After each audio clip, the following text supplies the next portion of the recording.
Bismillahirrahmanirrahim. Assalamualaikum warahmatullahi wabarakatuh. Alhamdulillahirabbil alamin. Wassalatu wassalamu ala asyrofil anbiya'i wal mursalin wa ala alihi wa sahbihi ajma'in, amma ba'du. Kami Komite Syariah Rumah Sakit Umum Islam Klaten pada kesempatan kali ini mengadakan pelatihan mandatory training fikih orang sakit bagi karyawan Rumah Sakit Umum Islam Klaten. Pelatihan ini dalam rangka mempersiapkan resertifikasi atau survei istiqomah Rumah Sakit Syariah di Rumah Sakit Umum Islam Klaten. Baik, kita akan memulai untuk pelatihan mandatory training fikih orang sakit ini. Adapun standar syariah yang menjelaskan bahwa rumah sakit harus mengadakan pelatihan mandatory training fikih orang sakit di dalam standar syariah manajemen insani. Rumah sakit melaksanakan mandatory training keagamaan bagi seluruh staf. Ini sesuai dengan firman Allah Subhanahu wa taala di dalam surat Al-Mujadilah ayat 11, di mana Allah berfirman yang artinya niscaya Allah akan meninggikan orang-orang yang beriman di antaramu dan orang yang diberi pengetahuan beberapa derajat. Tujuannya adalah untuk memahami kebutuhan spiritual pasien dan fikih-fikih orang sakit. Materi yang akan kita pelajari pada pelatihan kali ini adalah yang pertama, pengenalan maqasidus syariah, yang kedua, bimbingan thaharah bagi pasien, yang ketiga, bimbingan sholat bagi pasien, yang keempat, bimbingan doa pre-operasi, yang kelima, bimbingan talqin, yang keenam, bimbingan hijab pasien, yang ketujuh, bimbingan fikih darah wanita, dan yang kedelapan, komunikasi Islami. Dasar hukum pelaksanaan rumah sakit syariah, Allah berfirman di dalam surat Al-Jathiyah ayat 18. A'udzu billahi minasyaitonir rajim. Tsumma ja'alnaka 'ala syari'atin minal amri fattabi'ha wa la tattabi' ahwa'al ladzina la ya'lamun. Kemudian kami jadikan kamu berada di atas suatu syariat atau peraturan dari urusan agama itu. Maka ikutilah syariat itu dan janganlah kamu ikuti hawa nafsu orang-orang yang tidak mengetahui. Ini perintah bagi kita untuk mengikuti syariat, fattabi'ha, maka ikutilah syariat itu. Kemudian Majelis Ulama Indonesia di dalam fatwanya nomor 107 DSN MUI /10/2016 sudah mengeluarkan fatwa tentang pedoman penyelenggaraan rumah sakit berdasarkan prinsip syariah. Yang pertama, kita pelajari tentang maqasidus syariah. Syariah berarti jalan yang ditempuh manusia untuk menuju Allah. Sementara maqasidus syariah adalah sebuah gagasan, sebuah tujuan, sebuah maksud di dalam hukum Islam bahwa syariah yang diturunkan Allah itu memiliki tujuan-tujuan tertentu. Maqasidus syariah ada 5. Yang pertama adalah hifdzuddin, penjagaan agama. Hifdzuddin atau penjagaan agama ini di dalam standar syariah dijabarkan menjadi 3.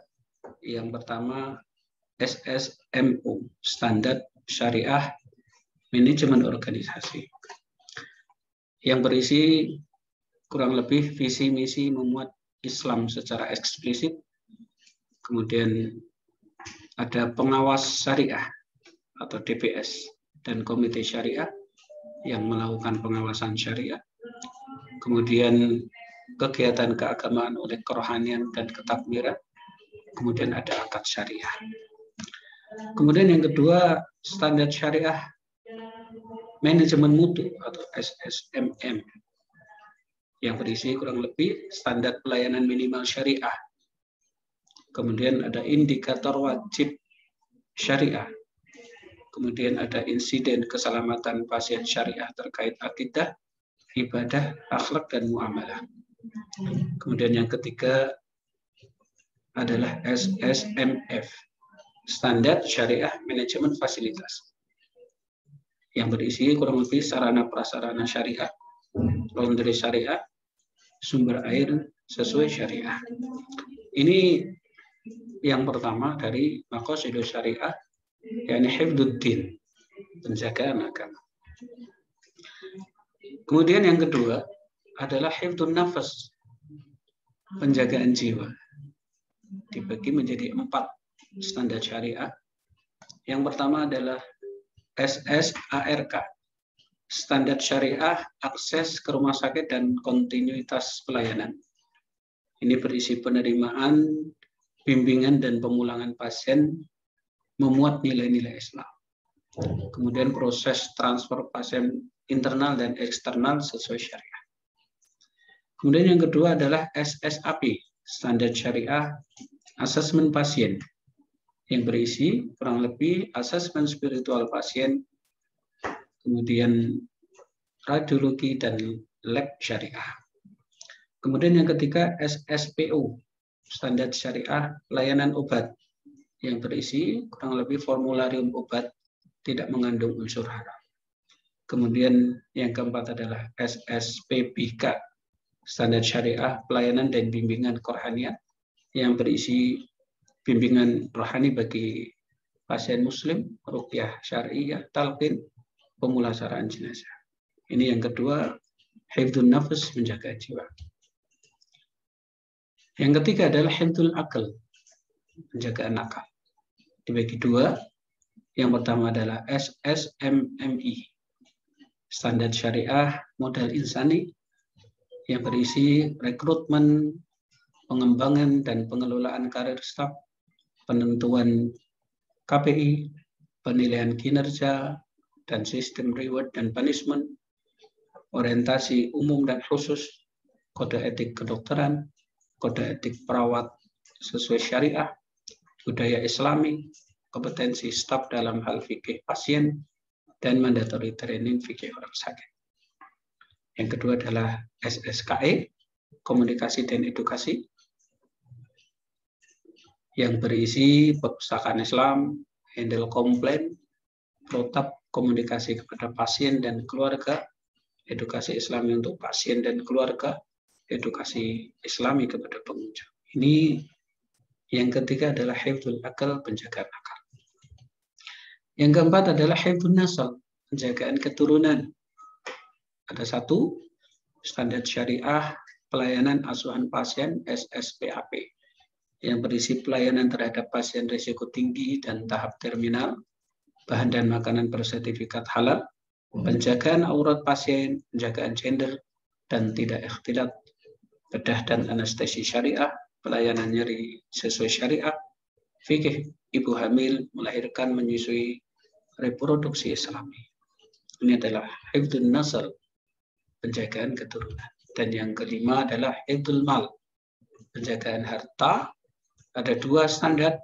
Yang pertama adalah standar syariah manajemen akuntansi dan keuangan, yang berisi pengelolaan pendapatan, investasi, pembiayaan, dan tarif sesuai kaidah syariah, kerjasama dengan bank syariah, pembayaran ZIS karyawan, bantuan pasien tidak mampu, pengendalian dan pengawasan pengelolaan keuangan oleh DPS, pengelolaan wakaf dan hibah. Yang kedua adalah standar syariah manajemen pemasaran, pemasaran rumah sakit sesuai syariah, produk-produk yang dipasarkan tidak bertentangan dengan syariah, kegiatan HSR, hospital social responsibility sesuai syariah. Ini yang kelima adalah hifdzul mal, penjagaan harta. Itu adalah maqasidus syariah. maqasidus syariah yang kemudian dijabarkan di dalam standar-standar syariah. Kemudian yang kedua adalah bimbingan toharoh bagi pasien. Bimbingan toharoh bagi pasien, yang pertama kita pelajari tentang air. Secara umum, air kita bagi menjadi dua. Yang pertama, air yang bisa dipakai untuk bersuci. Yang kedua adalah air yang tidak bisa dipakai untuk bersuci. Air yang bisa dipakai untuk bersuci adalah air murni, yang tidak berubah bau, atau warna, atau rasa. Ini prinsipnya tiga ini. Kalau air yang tidak bisa digunakan untuk bersuci adalah air yang berubah, baik itu bau, atau warna, atau rasanya. Ini seperti sabda Rasulullah, sesungguhnya air tidaklah dinajiskan oleh sesuatu pun selain yang mempengaruhi bau, rasa, dan warnanya. Kalau berubah salah satu di antara tiga tersebut, maka air itu tidak boleh digunakan untuk bersuci. Bau, warna, dan rasanya. Kalau airnya itu mutlak, berwujud air yang tidak berubah salah satu dari ketiga sifat tersebut, maka itu adalah air suci yang bisa digunakan untuk bersuci. Yang pertama adalah wudhu. Allah berfirman di dalam surat Al-Maidah ayat 6, "Hei orang-orang yang beriman, apabila kamu hendak mengerjakan sholat, maka basuhlah mukamu dan tanganmu sampai siku. Kemudian sapulah kepalamu dan basuh kakimu sampai dengan kedua mata kaki." Orang sakit karena sakit tidak bisa berwudu secara normal, maka boleh wudunya di atas bed, kemudian menggunakan spray. Caranya tentunya yang pertama harus diperhatikan air yang ada di dalam spray tersebut, karena kadar airnya sedikit. Dilihat apakah sudah berubah atau ada perubahan bau, warna, dan rasanya atau tidak. Kalau tidak ada, berarti boleh dipakai untuk berwudu. Tapi kalau ada perubahan ketiga sifat tersebut atau salah satu, maka harus diganti airnya. Kemudian cara berwudunya sama seperti wudu yang kita lakukan setiap hari. Cuman bedanya sekarang menggunakan spray. Spray ini bisa dilakukan sendiri oleh si pasien atau dibantu oleh keluarganya.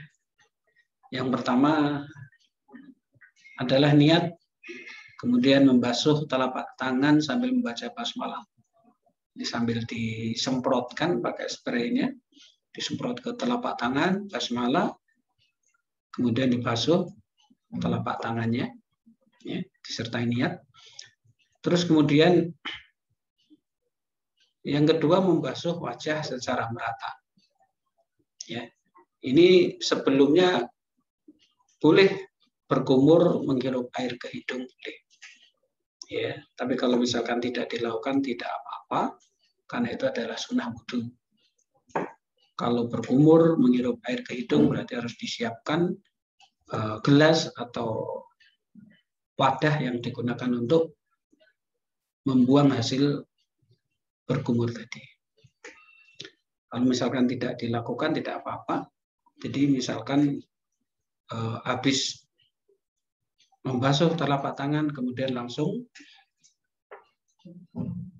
membasuh wajah secara merata.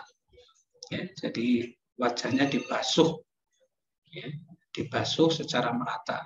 Kata-kata basuh ini berarti harus ada air di dalam telapak tangan. Berbeda dengan kata-kata mengusap. Ya. Jadi kalau mau membasuh muka ini berarti harus disemprot dulu telapak tangannya harus disemprot biar ada air. Ya, walaupun sedikit ada air yang menggenang di telapak tangan ini.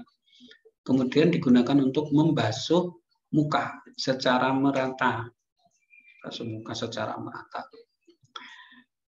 Kemudian setelah itu yang ketiga adalah membasuh kedua tangan sampai siku. Berarti kata-kata membasuh ini juga sama, harus ada air yang menggenang di dalam telapak tangan. Kemudian membasuh kedua tangan sampai siku. Ya, ini harus merata sampai siku. Jangan lupa sampai siku ini harus terkena air.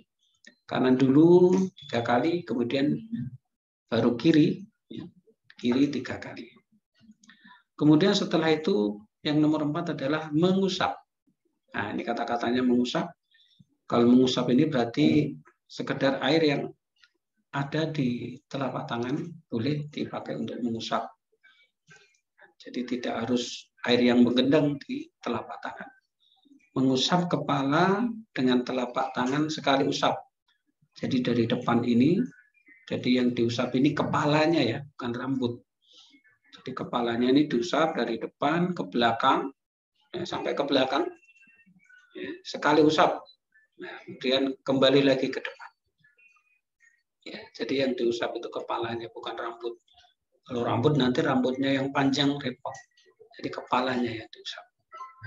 Kemudian mengusap dari depan ke belakang, kemudian kembali lagi ke depan, kemudian langsung mengusap telinga dengan jari telunjuk dan ibu jari.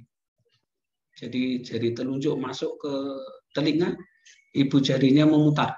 Ibu jarinya memutar telinga. Jari telunjuknya masuk. Ini sekali juga. Dan yang terakhir adalah mengusap atau membasuh. Ya, kalau kaki ini membasuh kedua kaki sampai mata kaki. Ya, karena membasuh, maka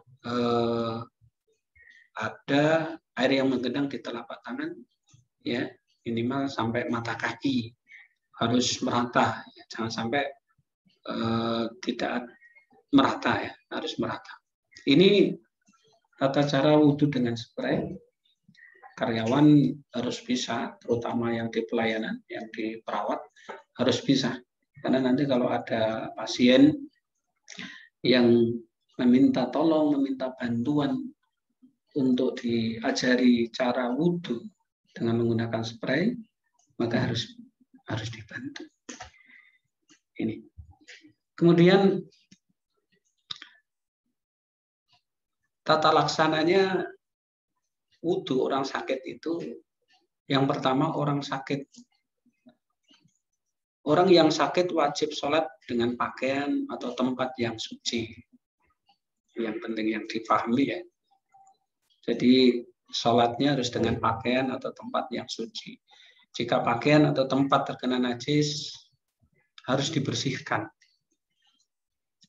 Jika hal itu tidak memungkinkan, maka dia sholat seadanya dan sholatnya sah, tidak perlu mengulangi lagi. Karena darurat dalam kondisi sakit. Ya. Tapi kalau misalkan masih memungkinkan untuk dibersihkan atau diganti, ya baik pakaiannya maupun tempatnya, maka diupayakan untuk menggantinya atau membersihkannya. Tapi kalau memang tidak memungkinkan, ya benar-benar tidak memungkinkan untuk dibersihkan, untuk diganti, maka sholat seadanya sesuai kondisinya, dan itu dianggap sah, ya, dan tidak perlu mengulangi lagi. Yang kedua, jika pada sebagian anggota badan yang harus disucikan terhadap luka, ya biasanya mungkin di tangan atau di kaki terdapat luka, maka tetap harus dibasuh dengan air luka tersebut. Jika hal itu membahayakan, maka cukup diusap sekali saja. Jadi lukanya diusap, ya, bukan disiram, ya, bukan dikuyur, tapi cukup diusap sekali saja dengan cara tangannya dibasahi dengan air lalu diusap pada bagian tersebut. Ini kalau terdapat luka. Jika pada tubuhnya terdapat luka yang digigit atau dibalut, maka balutan tadi diusap dengan air sebagai ganti dari membasuhnya. Nah, ini pasien-pasien yang diinfus itu biasanya ada balutan, ya, maka cara wudhunya diusap di atas balutannya itu, ya, di atas plesternya itu sudah cukup sekali saja. Ini tata cara wudhu bagi orang sakit. Yang kedua adalah tayamum. Tayamum ini sebagai pengganti wudhu, ya. Dan jika kamu sakit, Allah berfirman di dalam Al-Maidah, jika kamu sakit atau perjalanan atau kembali dari buang air atau menyentuh perempuan, kamu tidak memperoleh air, fatayammamu sha'idan thayyiban, maka bertayamumlah dengan tanah yang baik, thayyiban, yang bersih, yang baik. Ya, sapulah mukamu dan tanganmu dengan tanah itu. Allah tidak hendak menyulitkan kamu, tapi Dia hendak membersihkan kamu dan menyempurnakan nikmat-Nya bagimu supaya kamu bersyukur. Tata cara tayamum dijelaskan oleh Rasulullah dalam hadis Bukhari Muslim. Rasulullah mencontohkan dengan menepuk kedua telapak tangannya ke tanah, lalu beliau tiup kedua telapak tangan tersebut, kemudian beliau mengusap wajah dan kedua telapak tangannya. Sha'idan thayyiban, ya, sha'idan thayyiban, dengan debu yang baik, dengan debu yang suci, dengan debu yang bersih. Makanya debu kita taruh di tempat khusus yang kita namakan tayamum pad. Ya, di sini kita berikan debu, ya, debu khusus ini diganti. Kalau sudah kotor, sudah sering dipakai, diganti. Ya, dan sekarang debunya dimasukkan ke dalam plastik kecil, ya, dalam rangka untuk menghindari penularan penyakit. Ya, itu masuk dalam makna debu yang baik, debu yang suci, debu yang bersih, debu yang tidak menimbulkan penyakit. Fatayammamu sha'idan thayyiban, maka bertayamumlah dengan debu yang baik. Jadi makna baik ini sangat luas sekali. Salah satu upaya yang dilakukan rumah sakit adalah dengan memasukkan debu ke dalam plastik-plastik kecil, sekali pakai debu itu. Ya. Caranya yang pertama tentu niat, kemudian tepuk debu sambil membaca basmalah. Ya. Ini kalau di kotak tayamum pad ini pakai seperti ini. Ya. Nanti kalau misalkan pakai debu yang dimasukkan ke dalam plastik, ya boleh saja debu itu dimasukkan di sini. Ya, kemudian setelah itu ini dibuang. Ya. Niat, kemudian tepuk debu sambil membaca basmalah, kemudian yang kedua tiup atau kibaskan debu dari kedua telapak tangan ini untuk mengurangi debu yang ada di telapak tangan ini. Ya. Kemudian yang ketiga langsung diusapkan ke muka dengan kedua telapak tangan. Muka ini, ya, diusap sekali yang merata, kemudian langsung diusap ke kedua telapak tangan, yang kanan dulu, kemudian baru yang kiri, ya, sampai pergelangan, ya, sampai pergelangan tangan. Ya. Ini cara tayamum, dan ini satu kali proses, ya, satu kali proses. Tepuk, kemudian tiup, kemudian muka, kemudian kedua telapak tangan, ya, ini sekali proses. Ya, ini sekali proses. Dan ini karena mungkin tayamum ini jarang dipraktekkan, banyak di antara karyawan yang lupa. Ya, tapi harus bisa, ya, harus bisa, karena nanti kalau misalkan ada pasien yang tidak diperbolehkan wudhu, ya, karena bisa memperparah sakitnya, maka dia boleh diganti dengan tayamum. Maka karyawan khususnya yang di pelayanan harus bisa cara tayamum sehingga nanti bisa membantu pasien yang mau tayamum. Ya, caranya cukup mudah, cuma 4 kali proses. Ya, tepuk, kemudian tiup atau kibaskan muka, telapak tangan. Ya, khusus untuk telapak tangan ini ada yang mungkin sampai ke pergelangan, ya, sampai ke pergelangan sini. Monggo silahkan, misalkan ada pasien yang tayamumnya sampai pergelangan, ya sudah dipersilahkan. Tapi kalau misalkan pasiennya belum tahu cara tayamum, maka tayamumnya sampai ke pergelangan sesuai hadis Bukhari Muslim. Ini tayamum dengan debu. Tata laksananya tayamum harus dengan debu yang thayyib. Thayyib tadi maknanya luas, suci, bersih, tidak menimbulkan penyakit. Nah, ini makna thayyib. Ya, dan debu tersebut harus benar-benar debu, debu tanah, tidak boleh digantikan misalkan dengan bedah misalnya gitu ya, tidak boleh. Debu dan turunannya itu kayak pasir itu masuk ya. Kalau misalkan tayamum di tembok atau tayamum di kaca misalnya, kalau tembok atau kacanya itu, dinding atau kacanya itu bersih karena sering dibersihkan, ya, atau mungkin tayamum dengan bantal misalkan ya, tayamum dengan kasur misalkan kayak gitu, di mana itu bersih, ya, tidak ada debunya, maka itu tidak memenuhi syarat tayamum, ya, karena tayamum itu harus ada debunya, ya, harus ada debu, dan debunya ini harus thayyib, debunya ini harus baik, ya, thayyib itu suci, bersih, tidak menimbulkan penyakit, ya, jadi thayyib itu maknanya. Kemudian satu tayamum untuk satu sholat, ya, satu sholat ini sholat fardu atau sholat sunnah. Yang ketiga, dibolehkan tayamum pada dinding atau segala sesuatu yang mengandung debu. Ingat ini debu ya. Jika dindingnya berlapis sesuatu yang bukan dari bahan tanah seperti cat misalnya, karena tadi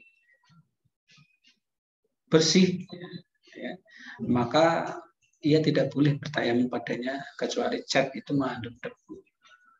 Kemudian yang keempat, jika tidak mungkin bertayamum di atas tanah atau dinding atau tempat lain yang mengandung debu, maka tidak mengapa menaruh tanah pada tayamum.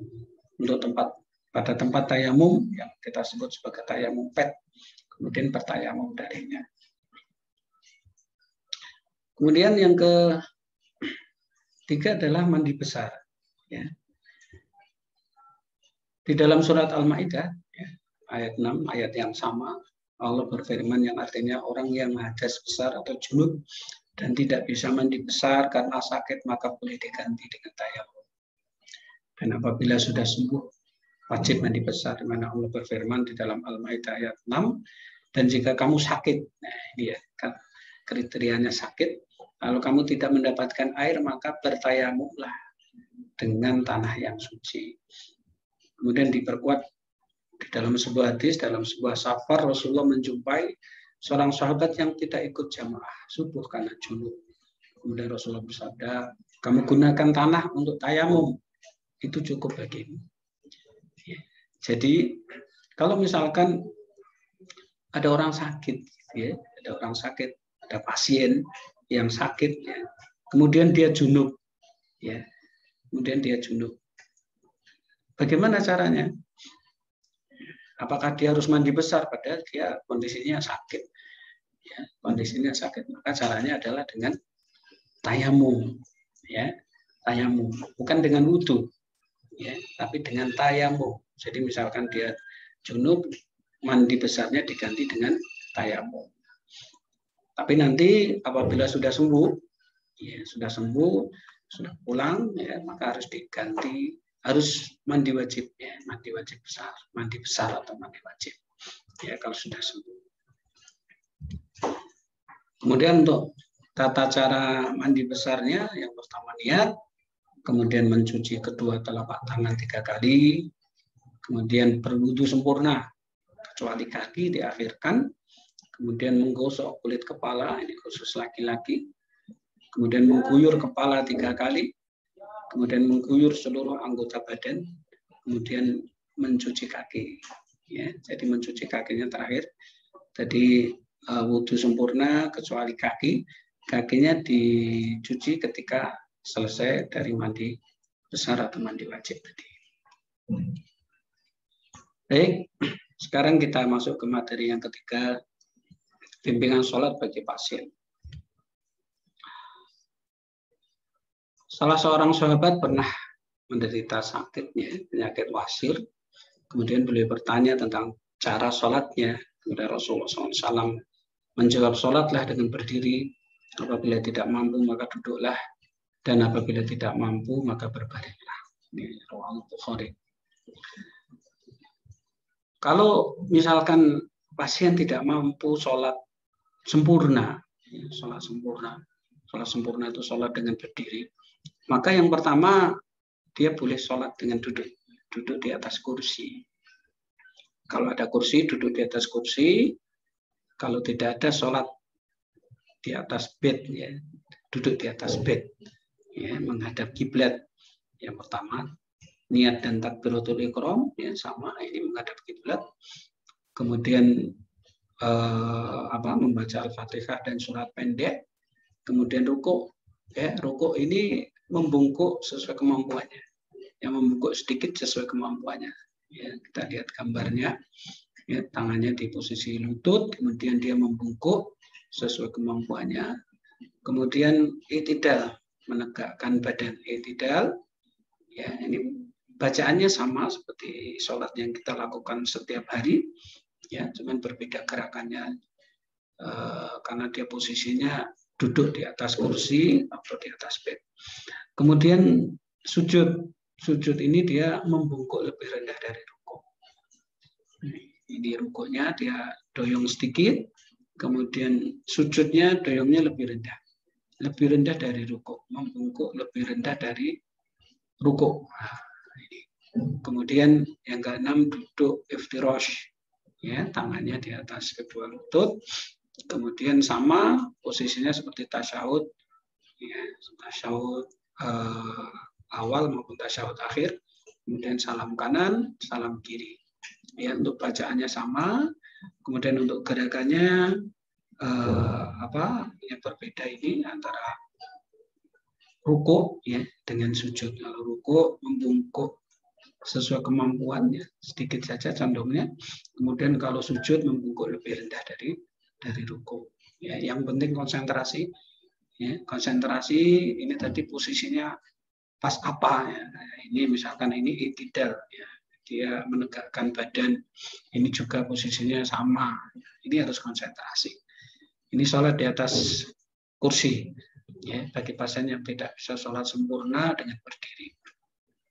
Kalau pasiennya tidak mampu sholat duduk di atas kursi, apa yang dilakukan? Boleh. Yang kedua, sholat duduk iftirash atau duduk bersila. Ya, duduk iftirash, duduk ketika kita membaca Rabbi Firli, atau duduk ketika kita membaca tasyahud awal, itu duduk iftirash. Atau bersila. Ya, ini kita contohkan duduk iftirash.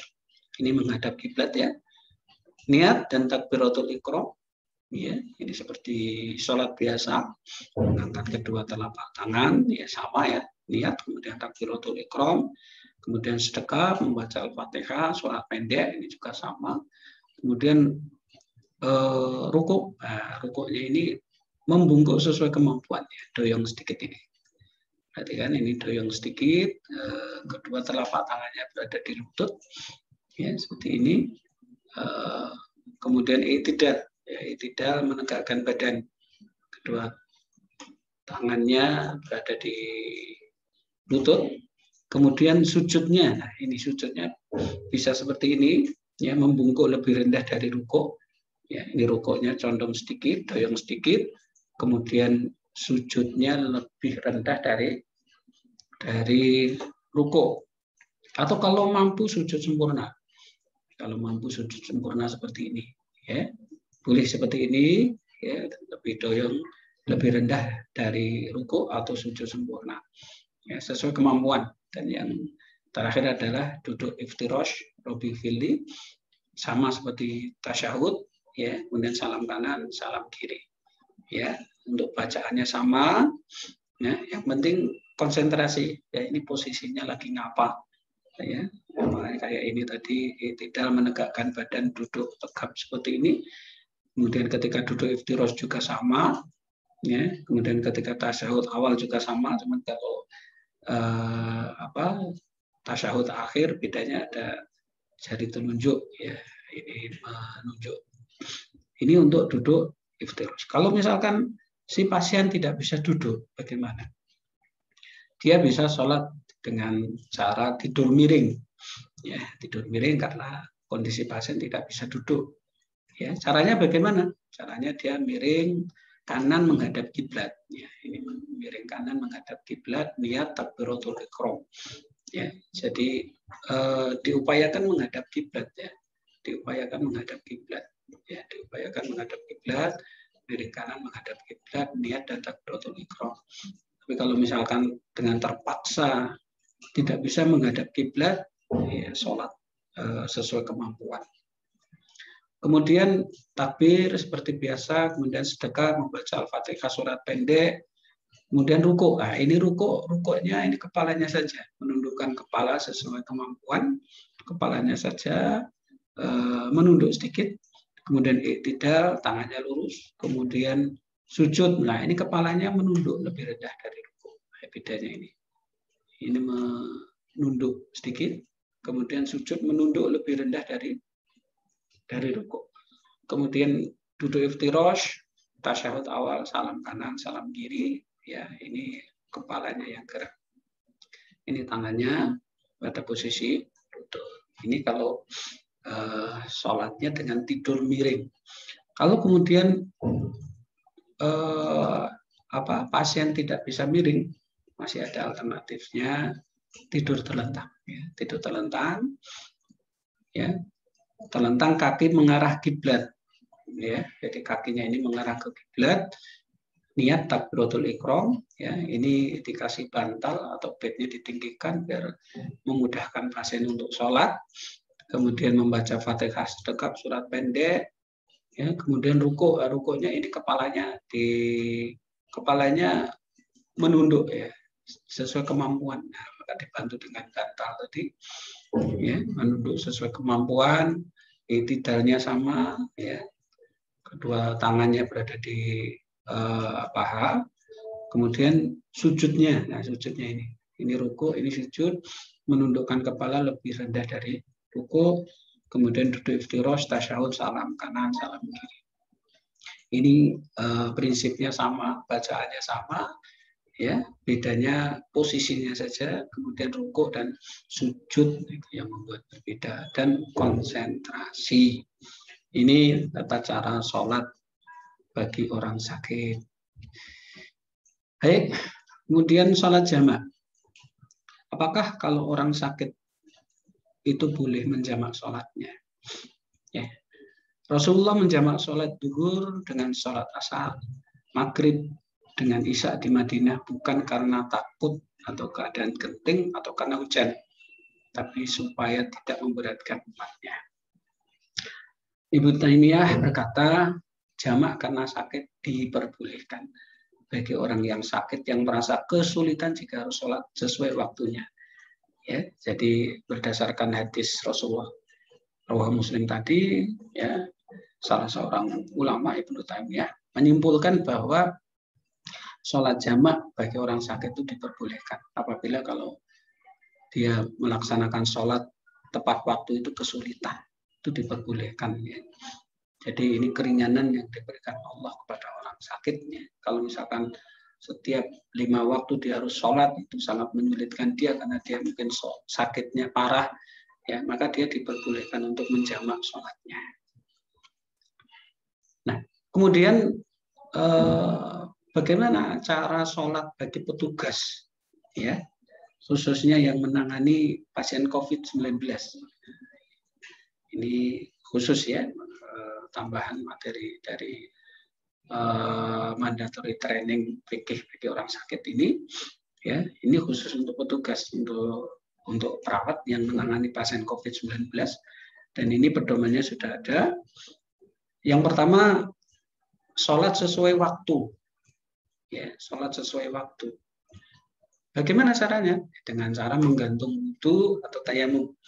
Ya, kita tahu petugas yang menangani pasien COVID-19 menggunakan APD lengkap, menggunakan hazmat, ya, yang mana dia kesulitan untuk wudu atau tayamum. ya, maka dia bisa melaksanakan sholat sesuai waktunya, ya, asal dia memiliki wudu atau tayamum, atau namanya menggantung wudu atau tayamum. Jadi sebelum masuk ke ruang ke ruang pasien COVID-19, dia sudah wudu duluan sebelum memakai hazmat. Sebelum memakai APD-nya dia sudah wudu atau sudah tayamum. Ya, kemudian ketika masuk waktu sholat, karena dia masih memiliki wudu, ya, dia suci, dia bisa sholat. Kemudian yang kedua, boleh dijamak. Ya, jamaknya duhur dengan asar, maghrib dengan isya. Ini ya, ini sholat yang boleh dijamak ya, duhur dengan asar, maghrib dengan isya. Apabila tidak bisa sholat sesuai waktunya, ya, apabila tidak bisa sholat sesuai waktunya dan dia tidak punya wudu, ya, tidak suci, tidak bisa berwudu, ya, ini tidak bisa dia lakukan. Yang pertama, tidak bisa menggantung wudu, ini tidak punya wudu dia, ya, maka dia bisa sholat dengan jamak. Boleh jamak takdim maupun jamak takhir. Jamak takdim kalau dia ketika mau pakai APD itu sudah masuk waktu sholat. Jadi misalkan jam 1, contoh saja ya. Misalkan jam 1 sebelum dia pelayanan terhadap pasien COVID-19, karena jam 1 itu sudah masuk waktu duhur, maka dia boleh menjamak, ya, waktu duhur dengan asar, boleh dijamak. Ya. Kalau jamak takhir ini dia misalkan masuknya jam 11. Ya, jam 11 belum masuk waktu duhur. Ya, kemudian dia pelayanan, ya. Dia pelayanan waktu duhur kelewat, ya, keluar jam 4 misalkan, ya. Keluar jam 4 masuk waktu asar, ya, maka nanti dia sholatnya jamak takhir. Ya, jadi tergantung waktunya, ya, tergantung waktunya. Kemudian yang ketiga, ya, sholat dalam keadaan hadas dan tidak wajib mengulangi sholatnya. Ini darurat, ya. Apabila tidak mungkin jamak, ya, apabila tidak mungkin jamak dan tidak mungkin bersuci. Ya. Apabila tidak mungkin jamak dan tidak mungkin bersuci, ini mungkin juga terjadi. Ya, jadi dia sudah di dalam, ya.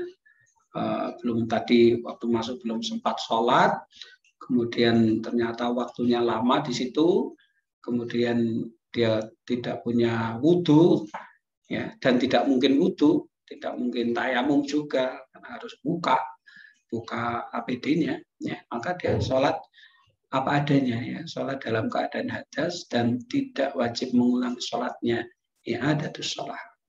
Ya, ini yang ketiga sesuai fatwa MUI. Kemudian yang keempat, ya, sholat dengan APD najis, misalkan APD-nya najis, ya, dia tetap wajib sholat untuk menghormati waktu sholat, ya, tapi wajib mengulangi sholatnya, atau ya adatus sholat. Ya, jadi misalkan dia terpaksa harus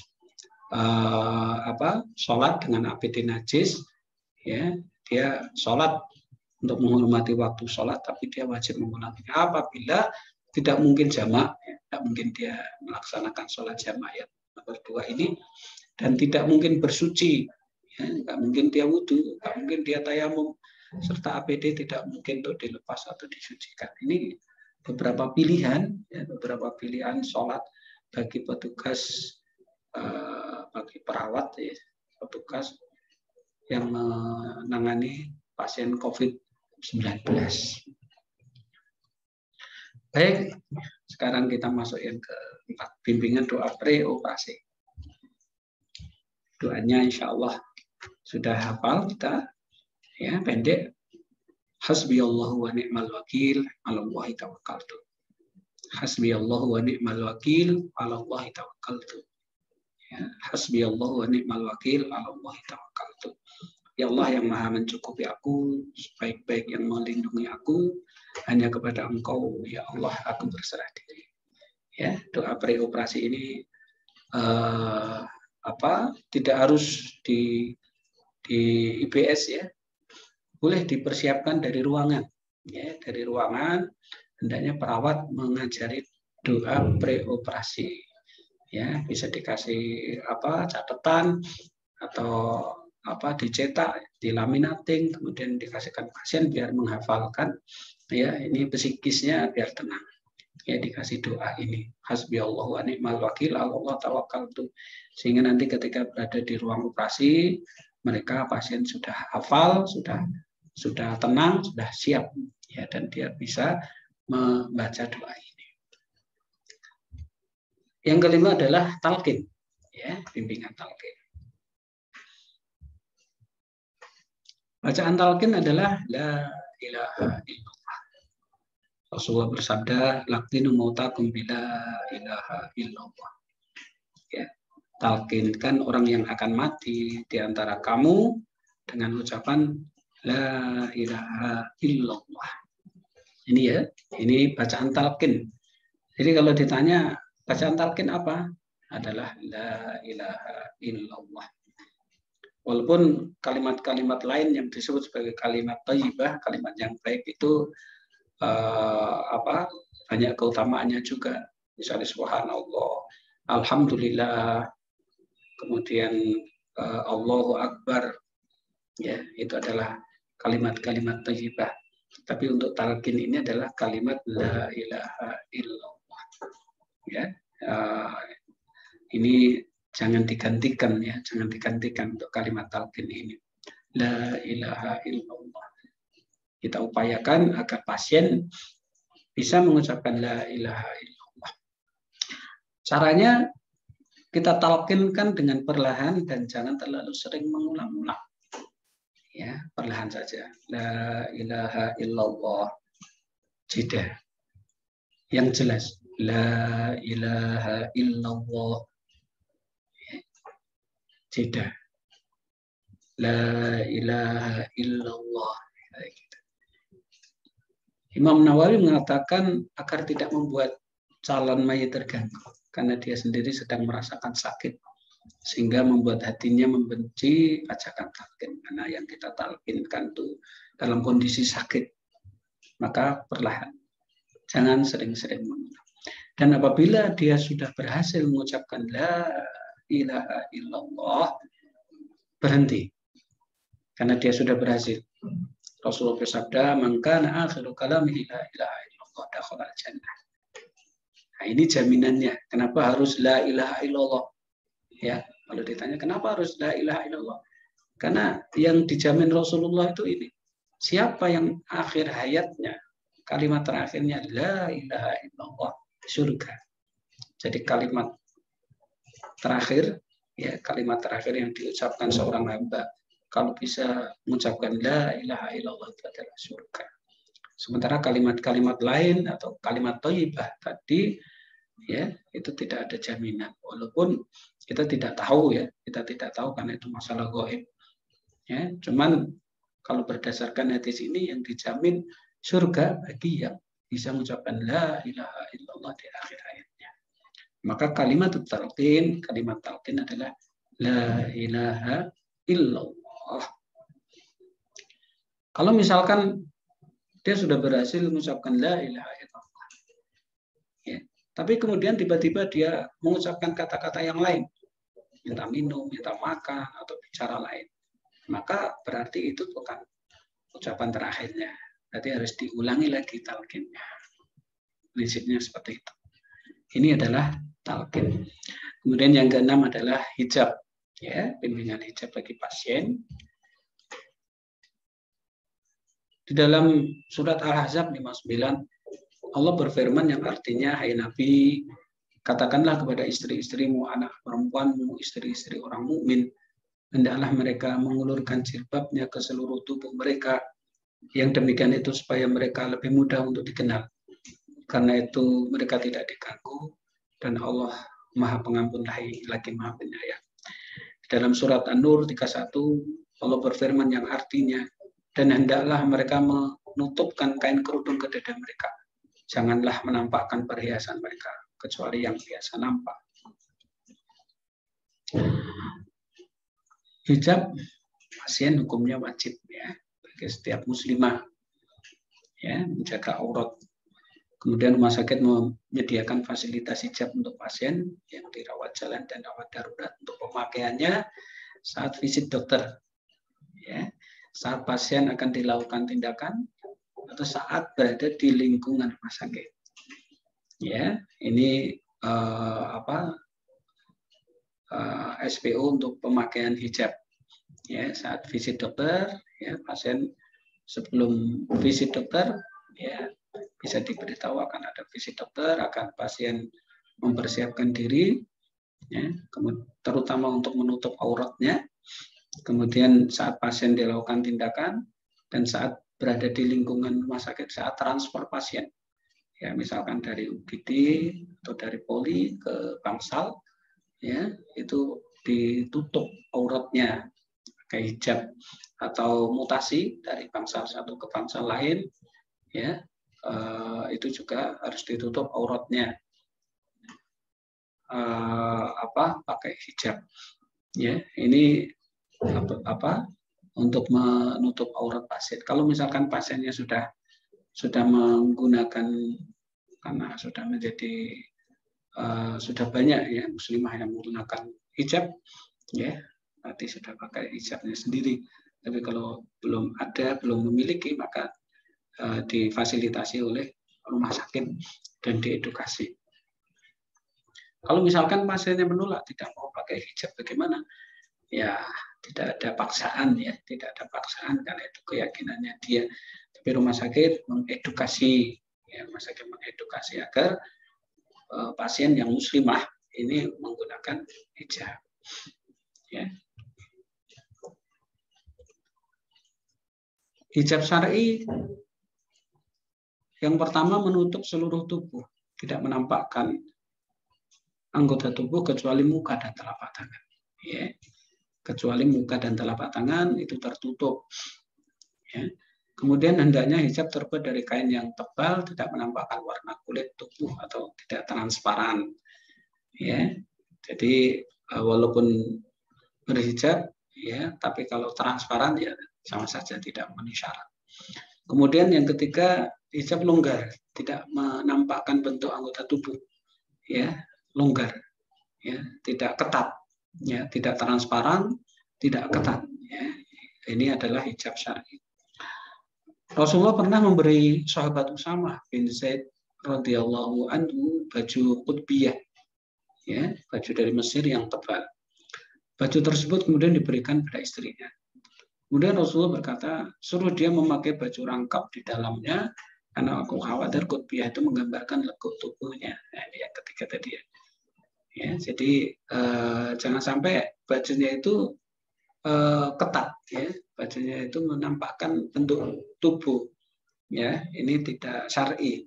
Ya, tidak syar'i. Yang syar'i adalah bajunya longgar, ya, selain tebal dalam arti tidak transparan, ya, tidak tipis, tidak transparan. Ini adalah hijab syar'i. Baik, sekarang yang ketujuh, bimbingan fikih darah wanita. Ya, ini untuk perawat wanita khususnya. Ini harus memahami fikih darah wanita dan ini pedomannya sudah ada. Ya, pedomannya sudah ada. Ini bagian dari materi mandatory training fikih orang sakit. Ya. Darah wanita kita bagi menjadi 3, yang utama haid, istihadah, dan nifas. Ya, istilahnya harus dihafalkan dulu ya. Karena waktu audit itu kita tanya beberapa tidak bisa menjawab atau tidak hafal tentang istilahnya ini. Ya, haid, istihadah, dan nifas. Haid itu apa? Haid itu darah kebiasaan wanita. Ya, ini sudah dimaklumi ya, haid darah kebiasaan wanita, darah normal, darah alami. Kalau istihadah itu apa? Nah, ini istihadah ini kadang yang lupa istihadah. Kalau haid insya Allah tidak. Istihadah ini sering atau ada yang lupa ya, istihadah itu darah penyakit. Ya, istihadah darah penyakit. Ya, darah yang keluar di luar kebiasaan. Ya, tidak pada masa haid. Ya, bukan pula karena melahirkan, ini istihadah.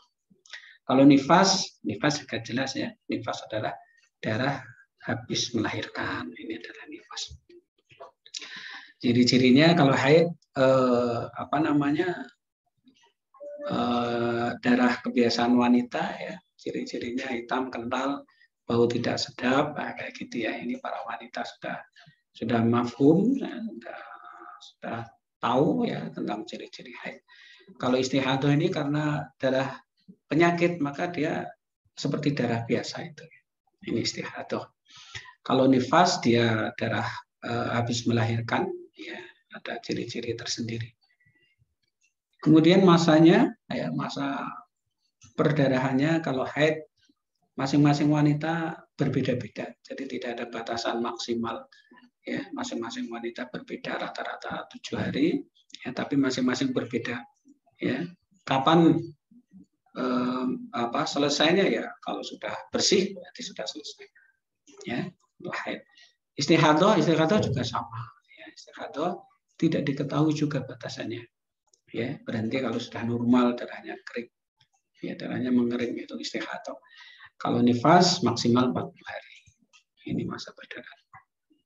Kemudian tata laksananya kalau haid, ya kalau haid Rasulullah bersabda darah haid adalah darah hitam sebagaimana kalian ketahui. Jika darahnya demikian maka tidak boleh sholat. Ya, tapi kalau darahnya memiliki ciri-ciri lain atau istihadah maka wudhulah kemudian sholatlah. Artinya kalau haid tidak boleh ibadah. Ya. Tidak boleh ibadah, nanti akan kita sebutkan apa yang nggak boleh dilakukan wanita haid. Istihadah, ya, kalau istihadah ini tadi ada hadisnya, kalau itu bukan haid atau itu istihadah maka wudhulah, sholatlah. Ya seperti wanita suci. Ya, tapi nanti ada tata laksananya. Itu adalah penyakit ya, darah penyakit. Ya, tinggalkanlah sholat.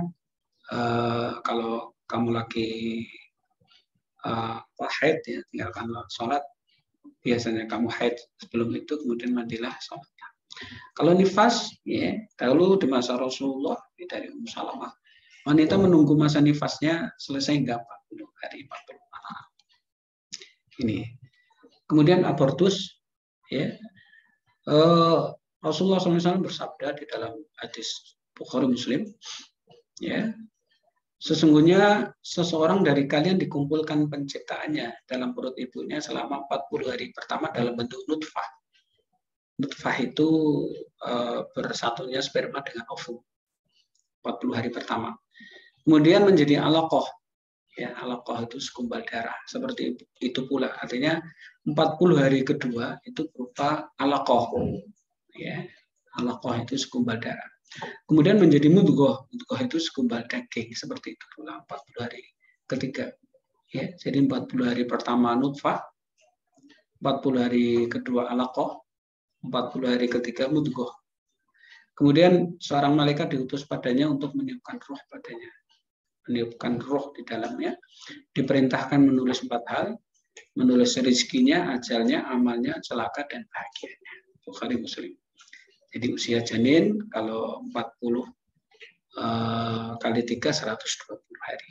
Kita hitung hari ya. 120 hari ini kita buat bulan jadi 4 bulan atau 20 minggu. Ya, 20 minggu baru ditiupkan roh ya malaikat. Kemudian nifas terjadi apabila wanita melahirkan bayi yang sudah berbentuk manusia. Ya. Seandainya dia mengalami keguguran dan janinnya belum jelas berbentuk manusia, maka darah yang keluar itu bukan darah nifas tetapi dihukumi sebagai darah istihadah. Karena itu berlaku baginya hukum wanita mustahadah. Minimal masa kehamilan sehingga janin berbentuk manusia 80 hari dihitung dari mulai hamil. Dan umumnya adalah 90 hari. Ini di dalam kitab Risalah Fitimahi wa Tabi Ahli Nisa oleh Syekh Al-Utsaimin. Ya, jadi kriteria nifas itu apabila wanita itu melahirkan, ya, proses melahirkan yang melalui proses melahirkan yang kesakitan, kemudian keluar berbentuk manusia, ya, itu kategori nifas. Kalau mengalami keguguran, janinnya belum berbentuk manusia, ya, maka itu bukan darah nifas, ya, tapi dihukumi darah istihadah. Apabila seorang wanita mendapat darah yang disertai rasa sakit sebelum 90 hari, ya, apabila seorang wanita mendapat di darah yang disertai rasa sakit, ini disertai rasa sakit sebelumnya, tapi sebelum 90 hari, ya, sebelum 90 hari, maka darah tersebut tidak termasuk nifas. Ini karena ini tadi sebelum 90 hari, ya. Apabila lebih dari 90 hari dan disertai keluarnya janin yang sudah berbentuk manusia, ya, lebih dari 90 hari berbentuk manusia, maka termasuk nifas. Ya. Tapi apabila belum jelas berbentuk manusia, lebih dari 90 hari, tapi belum jelas berbentuk manusia, maka tidak dianggap nifas. Ya. Jadi dianggap nifas itu kalau lebih dari 90 hari dan berbentuk manusia. Ya. Tapi kalau sebelum 90 hari, itu tidak termasuk nifas. Karena tidak termasuk nifas, maka termasuk istihadah. Ini tentang abortus. Kemudian hukum seputar darah wanita, ya, yang pertama adalah haid dan nifas. Ya, yang haram apa? Nggak boleh sholat, nggak boleh puasa, nggak boleh tawaf, nggak boleh jima. Nah, ini ya, ini bagi wanita haid dan nifas. Yang boleh apa? Boleh membaca Al-Quran, ya, tanpa menyentuhnya. La yamassuhu illal mutahharun. Nggak boleh menyentuh Al-Quran kecuali yang suci. Ya, membaca, menghafal boleh. Ya. Kemudian doa, zikir boleh. Ya. Membaca buku-buku agama boleh. Bercengkrama dengan suami boleh. Ya. Selain jima, ya, yang nggak boleh itu adalah jima. Ini nggak boleh. Ya, bercengkrama boleh selain jima. Jadi ini masih diperbolehkan, ya. Jadi istri Rasulullah Aisyah pernah membaca Al-Quran, hafalan itu didengarkan oleh Rasulullah. Dan beliau dalam kondisi haid. Kalau istihadah, wanita istihadah itu yang wajib apa? Ya karena dia seperti wanita suci, ya, maka dia tetap wajib untuk melaksanakan ibadah. Wudu, tapi wudunya setiap menjalankan sholat dia wudu, ya, karena dia harus membersihkan sisa-sisa darah. Kemudian dia memakai pembalut, ya. Jadi dia wajib, ya, tetap, karena dia wanita suci, dia tetap wajib menjalankan ibadah. Ini wanita istihadah. Ya, yang boleh apa? Seperti wanita suci, ini hukum wajib dengan boleh berbeda. Kalau wajib ini dosa kalau dia tinggalkan. Kalau boleh, ya dia boleh karena dia kondisinya wanita suci dia. Ini hukum seputar darah wanita. Baik, kemudian yang ke-8, ya, adalah bimbingan komunikasi Islami. Tahapan komunikasi Islami yang pertama adalah ucapan salam. Kita ucapkan salam, assalamualaikum, yang paling pendek, assalamualaikum warahmatullahi wabarakatuh, ini lengkap, ya. Kemudian perkenalkan diri, awali dengan basmalah, kemudian identifikasi pasien, kemudian komunikasi Islami, kemudian akhiri dengan hamdalah dan salam. Ini tahapan komunikasi Islami. Basmalah, ya. Basmalah ini di dalam sebuah hadis, kullu amrin tibalin la yubda'u fihi bismillah fahuwa abtar. Setiap perkara yang tidak dimulai dengan bismillahirrahmanirrahim, maka dia terputus berkahnya. Ya, maka untuk komunikasi Islam ini, ya, diawali dengan basmalah. Kemudian salam, ya, salam diawali juga dengan salam. Rasulullah bersabda yang artinya kalian tidak akan masuk surga sampai kalian beriman. Kalian tidak disebut beriman sampai kalian saling mencintai. Maukah aku tunjukkan kepada kalian sesuatu yang apabila kalian melakukannya, kalian pasti saling mencintai. Apa itu? Afsus salam bainakum. Sebarkanlah salam di antara kalian. Nah, ini penting, ya, sebagai budaya Islami yang akan kita gaungkan adalah salam. Ya, kita biasakan untuk mengucapkan salam. Afsus salam bainakum. Kita akan saling mencintai, ya. Saling mencintai baik sesama kita karyawan maupun kita petugas dengan pasien, akan saling mencintai karena Allah Subhanahu wa taala afsus salam bainakum. Maka ketika kita masuk ruangan, ucapkanlah salam ya kepada pasien. Ya, ini akan menumbuhkan rasa cinta, ya, dan ini akan membuat budaya Islami akan terasa di Rumah Sakit Umum Islam Klaten. Afsus salam bainakum, berkata salam di antara kita. Kemudian akhiri dengan hamdalah, ya. Sebaik-baiknya hamba Allah pada hari kiamat adalah al-hammadun, orang yang gemar memuji Allah. Ya, ini silsilah as-sahihah. Ini diawali dengan basmalah, salam, kemudian diakhiri dengan hamdalah. Kemudian komunikasi Islami apa saja? Ada qaulan sadidan. Ya, qaulan sadidan ini perkataan yang benar. Ya, perkataan yang benar ini di dalam surat An-Nisa ayat 9. Ya, perkataan yang benar adalah perkataan yang benar, tegas, jujur, lurus, to the point, ya, tidak berbelit-belit, tidak bertele-tele. Ini namanya masuk kategori qaulan sadidan.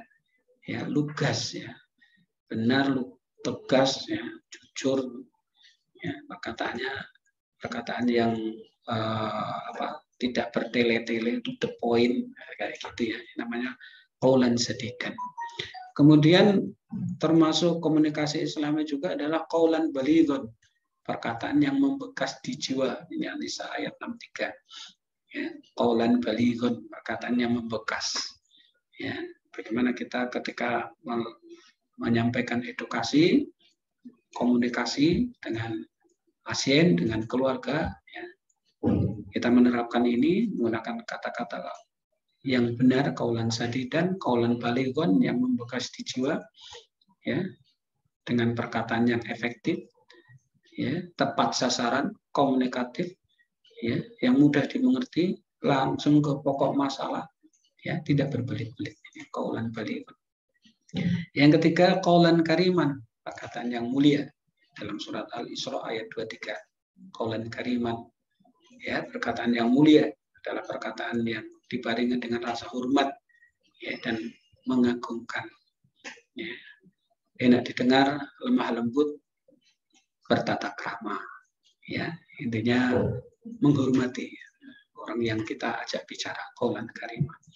Kemudian qaulan layyinan, perkataan yang lemah lembut. Ini surat Thaha ayat 44. Qaulan layyinan, ya, perkataan yang lemah lembut. Ini penyampaian pesan yang lemah lembut dengan suara yang enak didengar, ya, lunak, tidak memvonis, memanggil dengan panggilan yang disukai, keramahan, penuh keramahan, dapat menyentuh hati, lembut. Dan yang terakhir adalah qaulan maisurun, perkataan yang pantas, surat Al-Isra ayat 28, berkata dengan mudah, gampang, mudah dicerna, dan mudah dimengerti oleh orang lain. Ini adalah komunikasi dan komunikasi yang Islami. Alhamdulillah sudah selesai materi mandatory training fikih bagi orang sakit. Semoga ada manfaatnya. Kurang lebih mohon maaf. Subhanakallahumma wa bihamdika asyhadu an la ilaha illa anta astaghfiruka wa atubu ilaik. Akhirul kalam. Assalamualaikum warahmatullahi wabarakatuh.